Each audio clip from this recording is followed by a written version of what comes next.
Hello students, ज्ञान Ganga online class में आपका स्वागत है। बीए का ये 9 चैप्टर है जो है आंतरिक व्यापार मतलब कि इंटरनल ट्रेड। सबसे पहले हम देखेंगे प्रस्तावना में देखेंगे कि आंतरिक व्यापार होता क्या है। व्यापार अर्थात वस्तु या सेवा के बदले में वस्तु, सेवा अथवा मुद्रा का विनिमय। व्यापार का उद्देश्य ग्राहकों को वस्तुएं अथवा सेवाएं प्रदान करके लाभ प्राप्त करना होता है। यदि ऐसे व्यवहार देश की भौगोलिक सीमाओं के अंदर अलग अलग विस्तारों, प्रदेशों या राज्यों में होता हो तो उन्हें हम आंतरिक व्यापार कहते हैं। मतलब देश के अलग अलग भागों में जो व्यापार किया जाता है उसे आंतरिक व्यापार कहते हैं। देश में प्राकृतिक साधन संपत्ति के असमान वितरण के कारण समस्त देश में विविध प्रकार के उत्पादन संभव नहीं, जिनके कारण उत्पादक देश में अलग अलग विस्तार में फैले हुए ग्राहकों तक अपना उत्पादन पहुंचाते हैं, जिसे आंतरिक व्यापार कहा जाता है। आंतरिक व्यापार देखेंगे, इसका अर्थ है देश की भौगोलिक सीमाओं के अंदर होने वाला व्यापार अर्थात आंतरिक व्यापार। मतलब जो व्यापार देश की भौगोलिक सीमाओं के अंदर होता है उसे आंतरिक व्यापार कहा जाता है। आंतरिक व्यापार में संबंधित देश का चलन, तोलमाप, व्यापारी रीति रिवाज तथा कानूनी बातें समान होती है। आंतरिक व्यापार में माल का परिवहन सरल होने के कारण इसमें समय कम लगता है और जोखिम भी कम होता है, क्योंकि यह देश की सीमाओं के अंदर ही होता है। इस तरह क्रेता और विक्रेता के बीच संपर्क आसानी से हो जाता है। अभी हम देखेंगे व्यापारिक प्रवृत्तियां जिनका वर्गीकरण किया गया है। तो सबसे पहले सीमा की दृष्टि से वर्गीकरण किया गया है, जिसमें आंतरिक व्यापार और विदेश व्यापार आता है। फिर वितरण की दृष्टि से वर्गीकरण जो किया गया है उसमें प्रत्यक्ष व्यापार और परोक्ष व्यापार होता है। प्रत्यक्ष व्यापार मतलब जो आमने सामने होता हो, और परोक्ष अर्थात जो हमारे व्यापार तो हो रहा है लेकिन हमारी आंखों के सामने नहीं। फिर है धन के भुगतान की दृष्टि से, मतलब साख पर व्यापार होता है और नगद व्यापार होता है।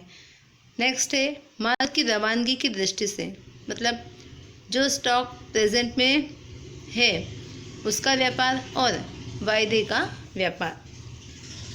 तो सबसे पहले हम देखेंगे थोक व्यापार। जिस व्यापार में व्यापारी उत्पादकों के पास से बड़े जत्थे में माल क्रय करते हैं और फुटकर व्यापारियों को उनकी आवश्यकता अनुसार छोटे जत्थे में माल का विक्रय करते हैं, जिन्हें उत्पादक थोकबंद कहते हैं। इस तरह थोकबंद व्यापारी यह उत्पादक और फुटकर व्यापारी के बीच की एक कड़ी है। थोकबंद व्यापारी क्या करते हैं कि उत्पादक से डायरेक्ट अधिक मात्रा में माल को क्रय कर लेते हैं, और जो छोटे मोटे व्यापारी होते हैं उन्हें फुटकर व्यापारी कहा जाता है। तो उन्हें उनकी आवश्यकता अनुसार वह माल बेचते हैं, और यह उत्पादक और फुटकर व्यापारी के बीच की कड़ी कहलाती है, क्योंकि दोनों से इसका कांटेक्ट होता है। नेक्स्ट है थोकबंद व्यापारी की सेवाएं। तो थोकबंद व्यापारी की सबसे बड़ी सेवा है बड़े जत्थे में ऑर्डर। थोकबंद व्यापारी अपने माल का मतलब कि अपने माल को अनेक फुटकर व्यापारियों के पास उनके ऑर्डर प्राप्त करके उत्पादक को बड़े जत्थे में ऑर्डर देते हैं। जैसे थोकबंद व्यापारी क्या करते हैं कि बहुत ज़्यादा मात्रा में माल का ऑर्डर उत्पादक को देते हैं, जिससे वह किसकी पूर्ति कर सके, माल की पूर्ति फुटकर व्यापारियों को कर सके। सेकंड है बाजार की जानकारी। थोकबंद व्यापारी अनेक फुटकर व्यापारियों के पास से ग्राहकों की वस्तु की मांग, अभिरुचि, पसंदगी, फैशन इत्यादि की जानकारी प्राप्त करके उत्पादक तक पहुंचाते हैं, जिससे उत्पादक को वस्तुओं के उत्पादन में आसानी होती है, जिससे उत्पादक बाजार की वर्तमान परिस्थिति से परिचित होते हैं और कई बार माल के संदर्भ में आवश्यकता अनुसार परिवर्तन सूचित किया जाता है। थर्ड है माल के संग्रह में से मुक्ति।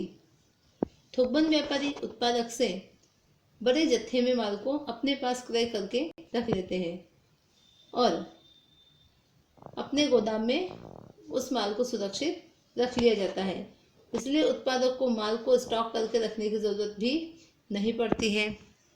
फिर है विक्रय की चिंता से मुक्ति।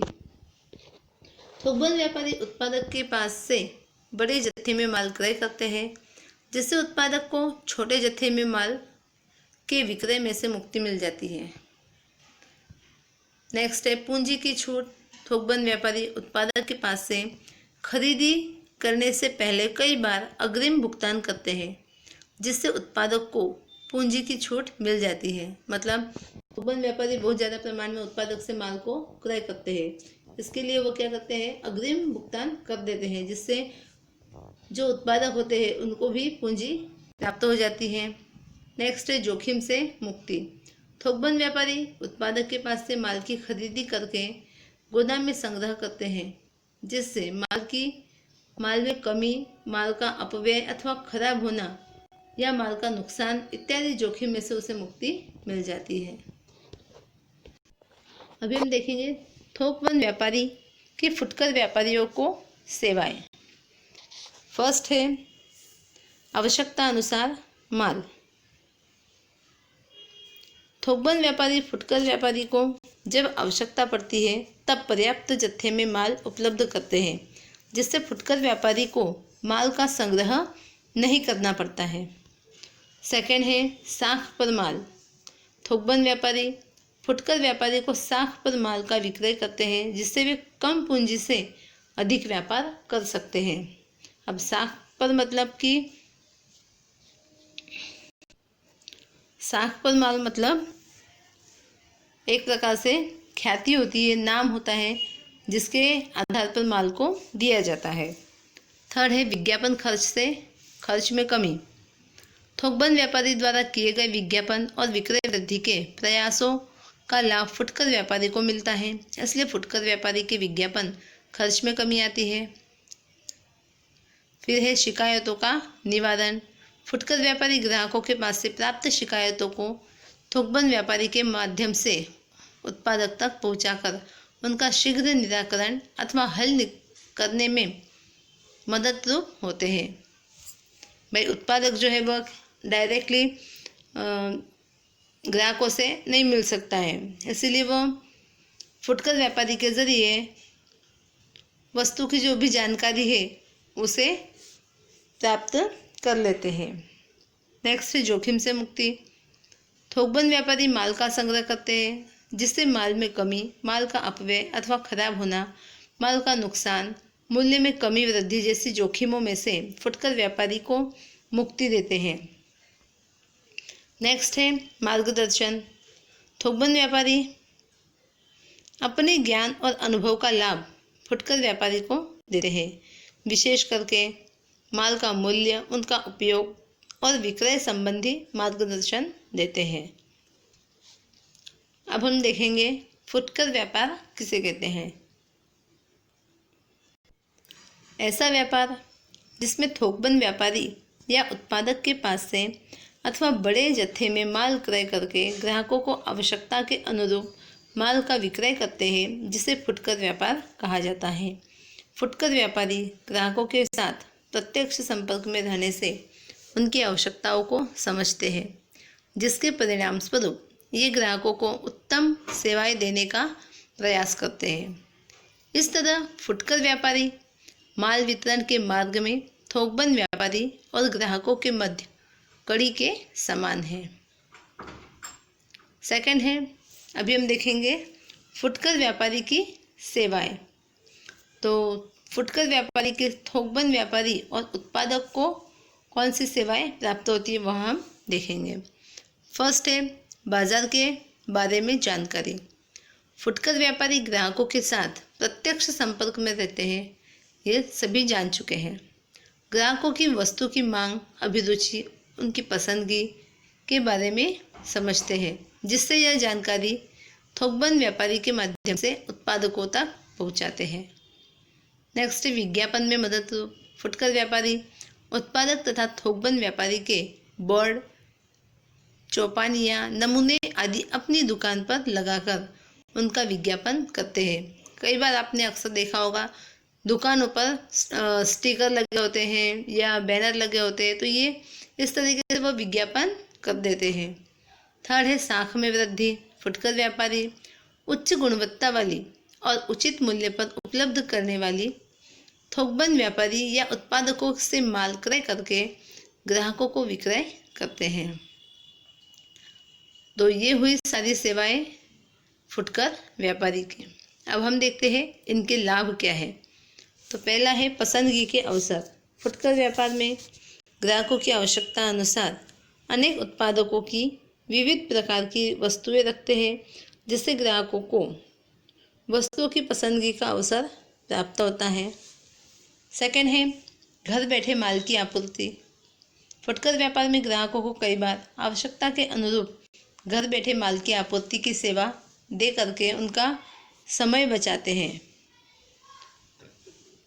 तीसरा है ग्राहकों की शिकायतों का हल। फुटकर व्यापार में व्यापारी ग्राहकों के पास से माल के बारे में शिकायतें प्राप्त करके थोकबंद व्यापारी या उत्पादक तक पहुंचाकर उनका हल शीघ्र करने में मदद होते हैं। फिर है ग्राहकों को साख पर विक्रय।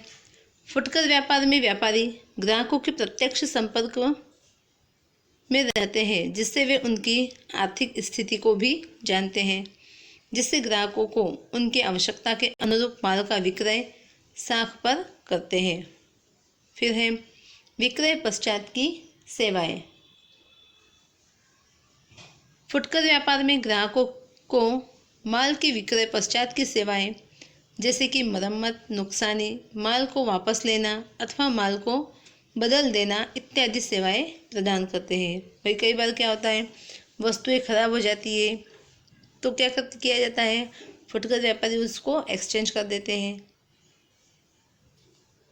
या फिर कई वस्तुएं हम लेकर आ जाते हैं तो उसकी मरम्मत होती है तो वो कर देते हैं।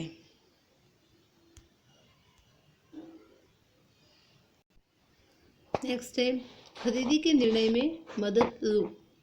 फुटकर व्यापार में वस्तुओं का योग्य निर्देशन करके उनकी उपयोगिता, गुणवत्ता, मूल्य आदि की जानकारी देते हैं, जिससे ग्राहकों को वस्तु की खरीदी के निर्णय लेने में सहायक होते हैं। 7 है माल के संग्रह से मुक्ति।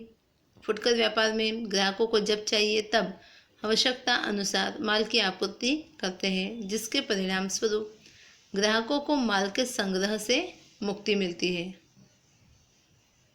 फिर है ग्राहकों को मार्गदर्शन। फुटकर व्यापार में व्यापारी ग्राहकों को वस्तुओं के बारे में मार्गदर्शन देते हैं। भविष्य में वस्तुओं के मूल्य, वस्तु की पूर्ति और वस्तु के उपयोग की पद्धति इत्यादि के बारे में भी वे मार्गदर्शन देते हैं। अभी हम देखेंगे फुटकर व्यापार की मर्यादाएं। तो सबसे पहले मर्यादा है कि अधिक पूंजी निवेश। फुटकर व्यापार में व्यापारी ग्राहकों को वस्तुओं की पसंदगी के अवसर प्रदान करते हैं, इसीलिए इनको अनेक उत्पादक की विविध वस्तुओं को रखना पड़ता है, जिससे इनको अधिक पूंजी निवेश करना पड़ता है। भाई ग्राहकों की रुचि अलग अलग होती है, सभी की पसंदगी अलग अलग है, तो उसके अनुसार उसे क्या करना पड़ेगा, अलग अलग कंपनी के सारे प्रोडक्ट्स रखने पड़ेंगे, तो इसके लिए उसे क्या करना पड़ेगा, अधिक पूंजी निवेश करना पड़ता है। सेकंड है नाशवान वस्तु के खराब होने का जोखिम। कई बार वस्तुओं की जो डेट होती है वह एक्सपायरी डेट जो होती है उसके कारण वस्तुएं खराब हो जाती है, तो इसका भी जोखिम बना रहता है। तो देखिए नाशवान किस्म की कई वस्तुएं जैसे कि फल हो गए, साग सब्जी, दूध से बने हुए पदार्थ विक्रय के बिना अगर पड़े रहें या खराब हो जाए तो इसका नुकसान किसे उठाना पड़ता है, व्यापारियों को सहन करना पड़ता है।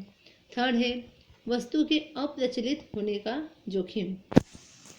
ग्राहकों की पसंद, अभिरुचि, फैशन अथवा तकनीकी आदि के बदल जाने से कई बार वस्तुएं अप्रचलित हो जाती है। तब ऐसी वस्तुओं को बेचने के लिए वस्तु को लागत मूल्य या उससे कम मूल्य पर विक्रय करना पड़ता है। फिर है नुकसान, कमी या मूल्य में कमी वृद्धि का जोखिम। फुटकर व्यापारी वस्तुओं का नुकसान, माल में कमी अथवा वस्तुओं के मूल्य में कमी या वृद्धि के जोखिम उठाते हैं। कई बार वस्तु की कीमत जो है वह कम ज़्यादा हो जाती है, तो यह इस प्रकार का नुकसान भी फुटकर व्यापारियों को भुगतना पड़ता है। फिर है पूर्वाग्रह। फुटकर व्यापार में व्यापारी कई बार उत्पादक अथवा उनके उत्पाद के बारे में पूर्व ग्रंथि से पीड़ित होने से वे उत्पादक की वस्तुओं का विक्रय नहीं करते। अभी इसमें दिया गया है फुटकर व्यापार के प्रकार। फुटकर व्यापार कई प्रकार से होता है। आपने चलती फिरती अभी दुकानें देखी होगी, टेम्पो में, लारी में, इस प्रकार की जो दुकानें होती है लोग लेकर घूमते हैं, तो इसे क्या कहा जाएगा? चलती फिरती दुकानें। जैसे फेरियाँ हो गए, मतलब फेरी वाले हो गए। फिर काम चलाऊ व्यापारी हुए। फिर है निश्चित दिन के व्यापारी। फिर है गली या शेरी के विक्रेता। तो ये किस प्रकार में आते हैं? चलती फिरती दुकानों में आते हैं। फिर है स्थायी दुकानें। तो स्थायी दुकानों में आए गए छोटे आकार के फुटकर व्यापारी और बड़े आकार के फुटकर व्यापारी। तो बड़े आकार में है विभागीय दुकान, संकलित दुकान, डाक व्यवहार की दुकान, फ्रेंचाइज, सुपरमार्केट, शॉपिंग मॉल। ये सब किस प्रकार के फुटकर की दुकानें हैं? स्थायी, मतलब बड़े आकार के फुटकर व्यापारी हैं। फिर हैं अन्य पद्धतियाँ, मतलब कि स्वयं संचालित विक्रय यंत्र। फिर है टेली मार्केटिंग, इसके बाद है इंटरनेट मार्केटिंग। तो इस प्रकार से फुटकर व्यापार के कई प्रकार हैं। सबसे पहले हम देखेंगे चलती फिरती दुकानें, फेरी वाले या फेरिया। विभिन्न फेरी वाले जो माल लेकर ग्राहकों के अलग अलग स्थान, जैसे कि घर, रेलवे स्टेशन पर हो गए, बस स्टैंड पर हो गए इत्यादि, जैसे सार्वजनिक स्थानों पर माल का विक्रय करते हैं। सामान्य रूप से समाचार पत्र, साग सब्जी वाले, फल फ्रूट वाले, घरेलू उपयोग की वस्तुओं के विक्रय करने वाले, ऐसे फेरी वाले दुकान की अपेक्षाकृत कम मूल्य पर देते हैं, क्योंकि उनकी लागत और अन्य खर्च भी कम होते हैं। क्योंकि उन्हें न दुकान का किराया भरना होता है, न दुकान का जो लाइट इलेक्ट्रिसिटी बिल जो होता है न ही वो पे करना होता है। इसलिए वो क्या करते हैं? वस्तुओं को लागत मूल्य से कम मूल्य पर बेचते हैं। आगे है काम चलाऊ व्यापार। निश्चित प्रसंग, त्यौहार या मौसम के दौरान निश्चित वस्तुओं का विक्रय किया जाता है। ठंड में स्वेटर, दिवाली में पटाखे, नवरात्रि में डांडिया, फिर उत्तरायण में पतंग। इस प्रकार से काम चलाऊ व्यापार जो होते हैं, जिसे काम चलाऊ व्यापार कहा जाता है। तो जैसे कि यह दिया है फिर से उदाहरण, मेले में माल का विक्रय करने वाले व्यापारी। यह उदाहरण दिया गया है फिर से, मकर संक्रांति पतंग वाला, दीपावली पे पटाखे बेचने वाला, मतलब मौसम के अनुसार जो विक्रय किया जाता है। तो ये किस में आता है? काम चलाऊ व्यापार के अंतर्गत। फिर है निश्चित दिन का व्यापार। अब इसमें है कई शहरों में, नगरों में अथवा गांवों में सप्ताह या महीने के निश्चित दिन पर और निश्चित स्थान पर ऐसे बाजार भरे जाते हैं, जिसमें बहुत से व्यक्ति या व्यापारी अनेक प्रकार की वस्तुएं विक्रय हेतु लेकर आते हैं। ऐसे बाजार पूरे दिन चलते हैं, जिसे गुजरी या हाट कहा जाता है। गाँव में अक्सर ऐसे बाजार देखने को मिलते हैं कि फिक्स डे में ये बाजार यहाँ पर लगता है। वह हर प्रकार की वस्तुएं आपको उपलब्ध हो जाती हैं। फिर है गली विक्रेता। गली विक्रेता ग्राहकों की जीवन जरूरी वस्तुएं फुटपाथ पर बेचते हैं और उनके आसपास में रहने वाले शहरी, पॉल या सोसाइटी के ग्राहक यह वस्तुएं क्रय करते हैं, जैसे कि साग सब्जी हो गई, दैनिक ज़रूरी वस्तुएं हो गई या फल विक्रेता हो गए। तो ये सारी हो गई चलती फिरती दुकानें। अब हम देखेंगे स्थायी दुकानें। स्थायी दुकानों में है बृहद आकार के फुटकर व्यापारी, जिनमें है विभागीय दुकान। विभागीय दुकानों में बृहद पैमाने पर फुटकर बिक्री होती है, जिसमें अनेक प्रकार की वस्तुएं एक ही जगह पर उपलब्ध होती है। ऐसी दुकानों में प्रत्येक प्रकार की वस्तुओं के विक्रय हेतु अलग खाता या विभाग होता है, इसलिए इसे विभागीय दुकान कहा जाता है। ऐसी दुकानों की मालिकी और संचालन एक ही व्यक्ति के अधीन या उसके हस्तक होता है। इस प्रकार की दुकानों में अधिकांशतः जीवन की जरूरी वस्तुएं से लेकर मौज शौक की वस्तुओं तक ग्राहक खरीद सकते हैं। इसके लक्षण हैं बड़े पैमाने पर विक्रय। विभागीय दुकानों में विभिन्न प्रकार की वस्तुओं का बड़े पैमाने में फुटकर व्यापार होता है, मतलब कि वहाँ पर हर प्रकार की वस्तुएं उपलब्ध है, तो अधिक पैमाने पर क्या हो जाता है, वस्तुओं का विक्रय हो जाता है। सेकंड है अलग वस्तुओं के लिए अलग विभाग। विभागीय दुकानों में प्रत्येक प्रकार की वस्तुओं के लिए अलग विभाग होता है। थर्ड है मालिकी और संचालन। विभागीय दुकानों की मालिकी और संचालन एक ही व्यक्ति के हाथ में होता है। नेक्स्ट है शहरी विस्तारों में। अब इस प्रकार की दुकान हमें कहाँ देखने को मिलती है, शहरी विस्तारों में। विभागीय दुकानें विशेष करके हमें शहरों में ही देखने को मिलती है। फिर है कर्मचारियों को प्रशिक्षण।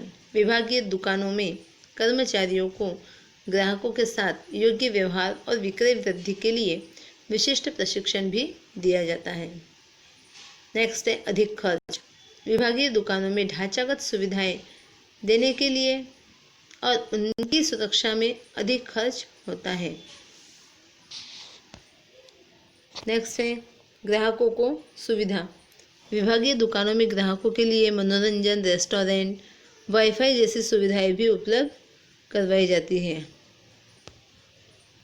आठवां है मार्गदर्शन। विभागीय दुकानों के कर्मचारी ग्राहकों का स्वागत करके वस्तुओं का निदर्शन करके सलाह सूचन भी करते हैं, जिससे ग्राहकों को वस्तु की पसंदगी के लिए उन्हें मार्गदर्शन प्राप्त हो जाता है।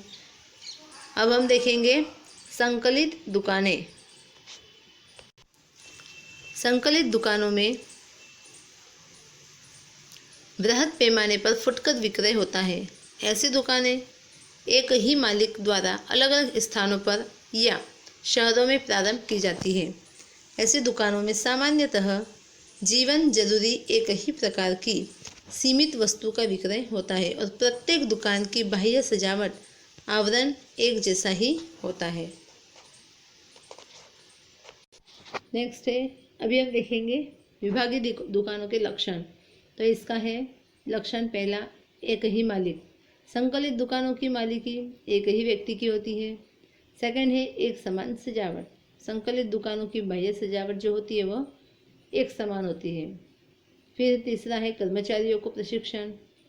व्यावसायिक इकाई की नीतियाँ, ग्राहकों के साथ व्यवहार आदि में समानता हमें दिखाई देती है। इसके लिए कर्मचारियों को प्रशिक्षित किया जाता है या प्रशिक्षण दिया जाता है।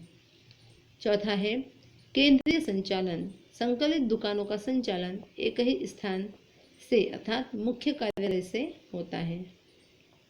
पांचवा है समान पहचान। संकलित दुकानों की बाह्य सजावट तथा कर्मचारियों की पोशाक एक समान होने से समान पहचान प्रस्तापित होती है। अभी हम देखेंगे डाक व्यवहार की दुकानें। ग्राहकों को उनके पते पर डाक द्वारा सूची पत्र भेजकर उनके पास से ऑर्डर प्राप्त किए जाते हैं। उसके पश्चात वस्तु की सुपुर्दगी भी डाक के माध्यम से की जाती है और वस्तु के भुगतान की सुपुर्दगी भी डाक द्वारा ही वसूल की जाती है, जिसे डाक व्यवहार की दुकानें कहते हैं। देश के दूर दूर के राज्यों में रहने वाले प्रत्येक वर्ग के ग्राहकों को घर बैठे माल पहुंचाया जाता है। ऐसी दुकानें अधिकांशतः वजन में हल्की, टिकाऊ और कीमती वस्तुओं का विक्रय करती हैं, जैसे कि संक्षिप्त में ऐसी दुकानें ऑर्डर प्राप्त करने से लेकर रकम या वित्त के भुगतान तक ही समस्त प्रवृत्तियां डाक के माध्यम से ही करती हैं। सेकंड है फ्रेंचाइज। फ्रेंचाइज मतलब किसी निश्चित ट्रेडमार्क अथवा ब्रांड वाली कंपनी के साथ करार करके उसी कंपनी की वस्तु या सेवा देने की अथवा वस्तु निर्मित करके विक्रय करने का विशेष अधिकार दिया जाए तो इसे फ्रेंचाइज कहा जाता है। इस प्रकार की दुकानें बड़े पैमाने पर फुटकर विक्रय करती है।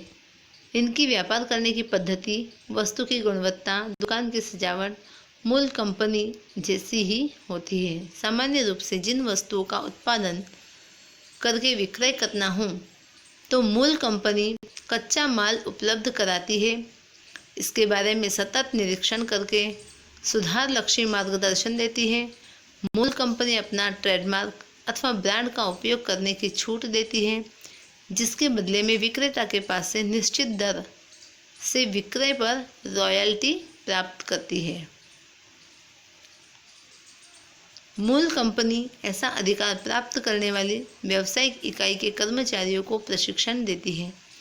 कई अल्पाहार गृह कंप्यूटर का प्रशिक्षण देने वाले केंद्र इस पद्धति से ग्राहकों को वस्तु या सेवाएं प्रदान करते हैं। मूल कंपनी विज्ञापन करती है, जिसके कारण फ्रेंचाइज लेने वाली इकाई को विज्ञापन के पीछे कम खर्च करना पड़ता है।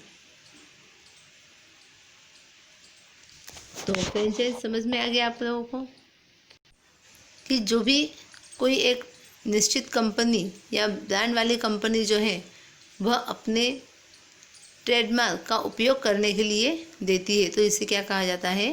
फ्रेंचाइज। मतलब अपने नाम का उपयोग करने के लिए देती है। नेक्स्ट है सुपरमार्केट। सुपरमार्केट बृहद पैमाने पर फुटकर विक्रय करने वाली दुकान है। इसमें विक्रय की जाने वाली वस्तुएं प्रतिष्ठित कंपनियों अथवा उत्पादकों के पास से बड़े जत्थे में क्रय करके ग्राहकों को उचित मूल्य पर वस्तुओं का विक्रय करके इस प्रकार के स्टोर्स छोटे दुकानदारों को भी आकर्षित करते हैं। सुपर बाजार के समस्त प्रकार की जीवन जरूरी वस्तुओं का विक्रय किया जाता है। देश के विविध बड़े शहर या नगर में सुपर बाजार स्थित है।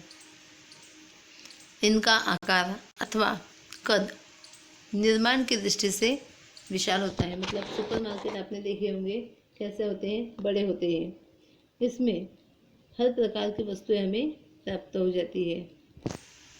नेक्स्ट है शॉपिंग मॉल। ये सभी लोग जानते हैं। आधुनिक समय में विभागीय दुकानों में जो परिवर्तन आया है वह शॉपिंग मॉल के रूप में विकसित हुआ है। शॉपिंग मॉल का निर्माण कार्य सुपरमार्केट की अपेक्षाकृत विशाल होता है, जिसमें छोटी व बड़ी अनेक दुकानें एक मालिक अथवा एक से अधिक मालिकों द्वारा प्रारंभ की जाती है। शॉपिंग मॉल में ग्राहकों को विभिन्न प्रकार की ब्रांडेड जीवन जरूरी तथा मौज-शौक की वस्तुएं एक साथ एक ही जगह पर प्राप्त होती है। इसमें विभिन्न प्रकार के विक्रय अभिवृद्धि की दरखास्तों द्वारा ग्राहकों को आकर्षित करने के प्रयत्न किए जाते हैं। विभिन्न उत्पादकों की एक समान उत्पादों के मध्य स्पर्धा शॉपिंग मॉल का विशिष्ट लक्षण है, जिससे ग्राहकों को वस्तुओं की पसंदगी के पर्याप्त अवसर मिल जाते हैं। शॉपिंग मॉल में ग्राहकों के लिए आधुनिक सुविधाएं जैसे कि अल्पाहार गृह, बालकों के लिए मनोरंजन विभाग, वाईफाई, सिनेमा गृह इत्यादि होते हैं। तो ये सारी चीज़ें आपने मॉल में देखी होगी। नेक्स्ट है विक्रय की अन्य जो पद्धतियां हैं। अब वो कौन कौन सी है? सबसे पहले तो है स्वयं संचालित विक्रय यंत्र। यह एक प्रकार का स्वयं संचालित वस्तुओं का विक्रय करने वाला यंत्र है, जिसके द्वारा वस्तुओं का फुटकर विक्रय होता है। ऐसे यंत्र में पहले से ही वस्तुओं को रखा जाता है, जैसे कि दैनिक पत्र, शीतल पेय, आइसक्रीम, कॉफ़ी आदि वस्तुओं को खरीदने के लिए ग्राहक को चलन के सिक्के यंत्र में डालना पड़ता है। प्रत्येक वस्तु के लिए कितने सिक्के यंत्र में डालने होंगे, यह यंत्र के पास में दर्शाया हुआ होता है। इस यंत्र में सिक्का डालते ही आवश्यकता अनुसार वस्तु यंत्र में से कहाँ आती है? बाहर आ जाती है। अपने रेलवे स्टेशन पर यह देखा होगा। इस प्रकार यंत्र 24 घंटे सप्ताह के 7 दिन सतत सेवा उपलब्ध कराते हैं। स्वयं संचालित विक्रय यंत्रों के कारण विक्रय करने वाले विक्रेता का वेतन, उनका प्रशिक्षण खर्च क्या हो जाता है, कम हो जाता है।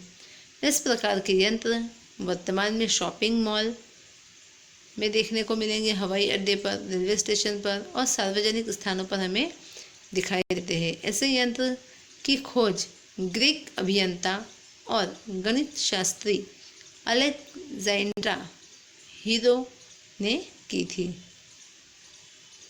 अब हम देखेंगे टेली मार्केटिंग। टेली मार्केटिंग को दो भागों में बांटा है। एक तो है टेलीफोनिक मार्केटिंग और दूसरा है टेलीविज़न मार्केटिंग। अब आपको नाम से ही समझ में आ गया, और टेलीफोनिक मतलब टेलीफोन के द्वारा या मोबाइल के द्वारा। सेकंड है टेलीविज़न मतलब टीवी के ज़रिए। देखिए, इस पद्धति में संभावित ग्राहकों को टेलीफोन या मोबाइल द्वारा संपर्क करके उत्पादित वस्तु अथवा सेवा के बारे में जानकारी प्रदान की जाती है। इसके बाद इच्छुक ग्राहकों को टेलीफोन या मोबाइल द्वारा समय लेकर उनके अनुकूल समय और स्थान पर प्रत्यक्ष संपर्क करके जानकारी प्रदान की जाती है। इस तरह विक्रय करने की पद्धति को टेलीफोनिक मार्केटिंग कहा जाता है। यह पद्धति ऋण, निवेश, बीमा की सेवा, क्रेडिट कार्ड इत्यादि सेवाओं के लिए उपयोगी है। इनमें मध्यस्थों न होने के कारण उचित मूल्य पर वस्तुएं अथवा सेवाएं मिलती रहती है और ग्राहकों का समय बचता है। सेकंड है टेलीविज़न मार्केटिंग। तो इस पद्धति में क्या होता है कि टेलीविज़न द्वारा ग्राहकों को विभिन्न वस्तुओं का जीवंत निदर्शन करा के वस्तु या सेवा की संपूर्ण जानकारी देकर ग्राहकों को आकर्षित किया जाता है।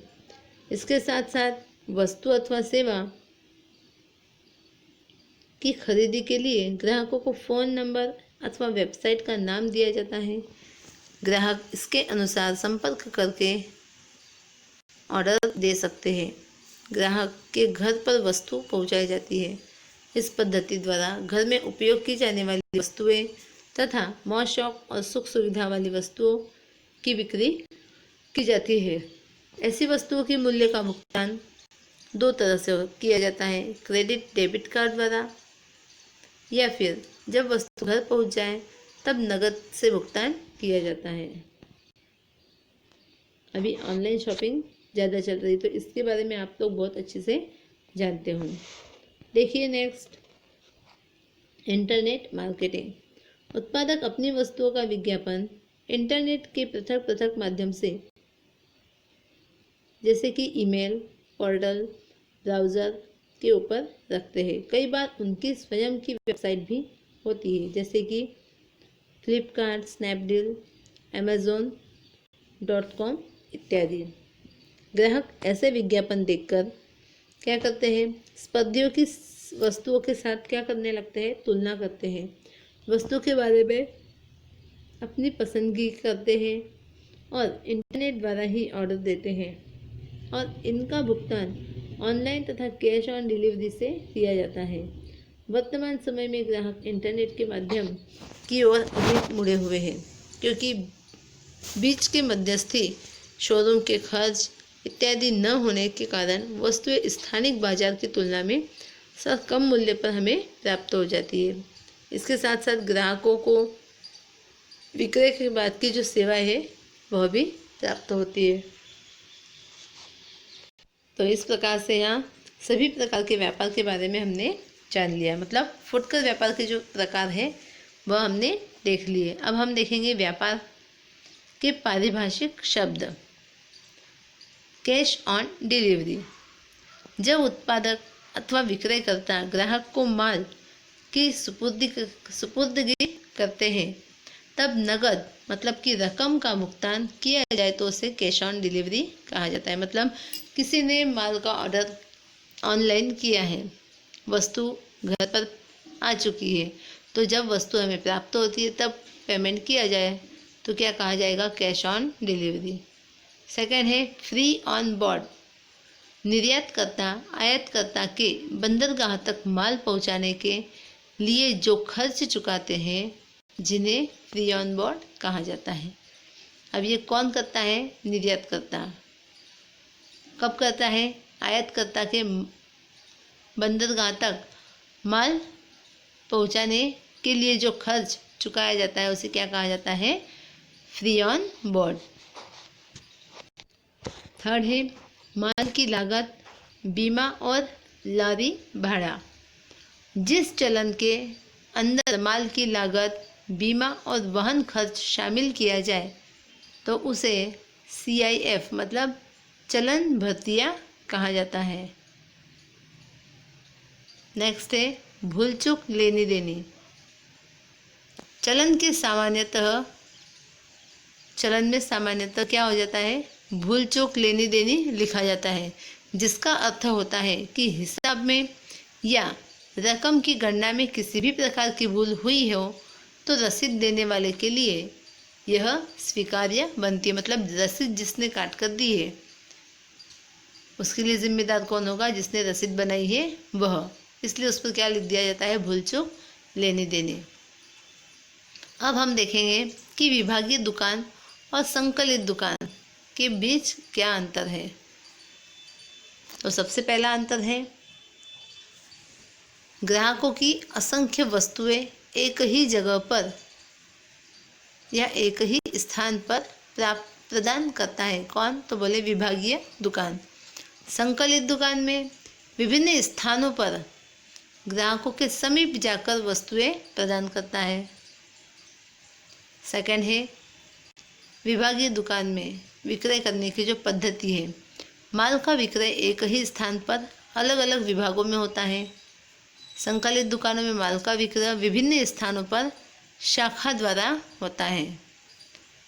तीसरा है जोखिम। विक्रय की प्रवृत्ति एक ही स्थान पर होने से जोखिम अधिक होती है। इसमें संकलित दुकान में विक्रय की प्रवृत्ति विभिन्न स्थलों पर शाखा द्वारा होती है, जिससे जोखिम का प्रमाण कम होता है। विभागीय दुकान में माल का विक्रय नकद अथवा किस्त क्रय पद्धति द्वारा होता है, जबकि संकलित दुकानों में माल का विक्रय नकद से ही होता है। पांचवा है ग्राहकों को पसंदगी के अवसर। विभागीय दुकानों में अनेक प्रकार की वस्तुओं का विक्रय होने से ग्राहकों को वस्तु की पसंदगी के विशाल अवसर मिल जाते हैं, जबकि संकलित दुकानों में एक ही वर्ग की सीमित वस्तुओं का विक्रय होने से पसंदगी के अवसर कम प्राप्त होते हैं। अभी हम देखते हैं फुटकर व्यापारी और थोकबंद व्यापारी के बीच क्या अंतर है। फुटकर व्यापारी के लिए पूंजी निवेश कम चाहिए, जबकि थोकबंद व्यापार के लिए पूंजी निवेश अधिक होता है। क्रय और विक्रय। छोटे या बड़े जत्थे में माल को क्रय करके ग्राहकों को उनकी आवश्यकता अनुसार विक्रय किया जाता है, मतलब कि थोड़े प्रमाण में। यहाँ पर बड़े जत्थे में माल को क्रय करके फुटकर व्यापारियों को छोटे जत्थे में माल का विक्रय किया जाता है। वितरण की कड़ी। ग्राहकों और थोकबंद व्यापारियों के मध्य वितरण की कड़ी समान है, मतलब ग्राहकों के और थोकबंद व्यापारियों के बीच की यह कड़ी है। थोकबंद व्यापारी में फुटकर व्यापारी और उत्पादक के बीच की यह कड़ी है। नेक्स्ट है वस्तुओं का विक्रय। ये अनेक उत्पादक या थोकबंद व्यापारियों की विविध वस्तुओं का विक्रय करते हैं। थोकबंद व्यापारी में आएगा ये सीमित उत्पादकों की विविधता वाली वस्तुओं का विक्रय करते हैं। नेक्स्ट है व्यापारियों की संख्या। फुटकर व्यापारियों की संख्या प्रमाण में अधिक होती है, जबकि थोकबंद व्यापारियों की संख्या प्रमाण में कम होती है। तो इस प्रकार अभी हमने यह फुटकर व्यापारी और थोकबंद व्यापारी के बीच अंतर को देख लिया और ये चैप्टर यहीं पर समाप्त होता है। धन्यवाद।